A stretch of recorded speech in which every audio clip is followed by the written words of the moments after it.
बात करते हैं महाराष्ट्र। महाराष्ट्र में महायुति की महाविक्ट्री कहें, बीजेपी की रिकॉर्ड विक्ट्री कहें, ये बाजार के लिए इतनी महत्वपूर्ण क्यों है? देखिए, बाजार के लिए इम्पोर्टेंट है।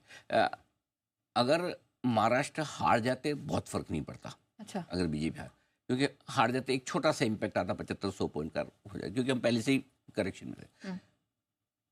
लेकिन अगर जीतते हैं तो उसका फर्क पड़ता है। और सबसे बड़ी बात, जिस तरह की जीत हुई है एक तरफा, मतलब इतनी बड़ी जीत शायद ही किसी ने अंदाजा लगाया। करेक्ट। सो इतनी बड़ी जीत जो हुई है उसके मायने हैं। क्या मायने हैं? पहले ये समझिए कि क्यों महाराष्ट्र के इलेक्शन की वजह से बाजार बढ़ना चाहिए। नंबर 1, इकोनॉमी के लिए महाराष्ट्र देश का सबसे इंपॉर्टेंट राज्य क्यों है? क्योंकि देश की जीडीपी का 15% अकेले महाराष्ट्र आता है। 15% अकेले महाराष्ट्र आता है। कुल इंडस्ट्रियल आउटपुट का 20% महाराष्ट्र आता है। यानी कि महाराष्ट्र में इंडस्ट्रियल आउटपुट जो भी फैक्ट्रीज, प्लांट्स वगैरह हैं, वो देश का टोटल 20% कंट्रीब्यूट करते हैं। वित्त वर्ष 2024, मार्च 2024 में $850 करोड़ आए हैं महाराष्ट्र में एफडीआई के तौर पर। पूरे देश में जितना था 52%, आधा महाराष्ट्र में आ रहा है एफडीआई, यानी कि एफआईज और विदेशी निवेशकों की पहली पसंद। सर्विस सेक्टर में सबसे ज्यादा कंट्रीब्यूशन महाराष्ट्र की तरफ से। ठीक है, 8 लाख करोड़ के इंफ्रास्ट्रक्चर सेक्टर प्रोजेक्ट्स पे महाराष्ट्र में काम चल रहा है, और 550-550 किलोमीटर की मेट्रो लाइंस बन रही है। ये इंफ्रास्ट्रक्चर का स्टेटस है महाराष्ट्र का, लेके आई महाराष्ट्र में 8 लाख करोड़ के इंफ्रा प्रोजेक्ट्स पे काम कर रहा है। तो ये वजह है कि महाराष्ट्र मार्केट के लिए बहुत इंपॉर्टेंट है, तेजी के लिहाज से।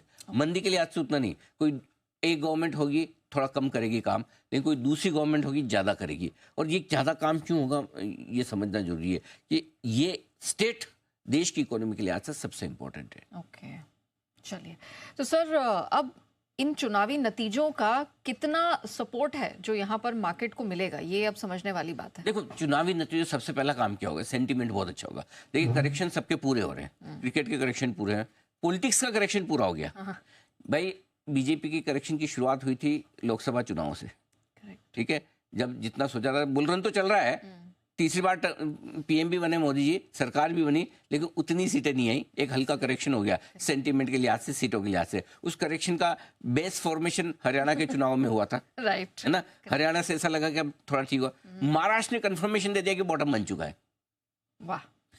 महाराष्ट्र ने कंफर्मेशन दिया तो बॉटम बन चुका। तो सबसे बड़ी बात है, इनसे अब सेंटीमेंट बेहतर है। अब बीजेपी में भी जोश आएगा, नेचुरली सरकार को भी जोश आएगा, काम हो गया। देखिए, 10-11 लाख करोड़ का कैपेक्स होना है इस बजट का, उसमें 4.5 लाख करोड़ ही हुआ है अभी तक, चुनावों की वजह से, जिस वजह से समझ लीजिए जो कर रहा है। अब वो शुरू होगा, तो अभी बचे हुए 4 महीने में जबरदस्त काम होगा। क्या एक अच्छा बजट आ सकता है?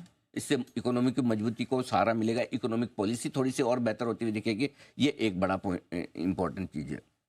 कैपेक्स को बढ़ावा मिलेगा, और सिर्फ महाराष्ट्र के इलेक्शन की वजह से भी देखें तो 150-200 पॉइंट की तेजी निफ्टी में सिर्फ इस इलेक्शन की वजह से आराम से बन सकती है, कोई बड़ी बात नहीं। वंडरफुल। चलिए, तो ये तो बात होगी महाराष्ट्र चुनाव नतीजों की, कितना सपोर्ट मार्केट को यहाँ से मिलेगा। लेकिन अब यहाँ से इन चुनाव के नतीजों के दम पर क्या खरीदना है वो मैं थोड़ी देर में बताने वाला हूँ।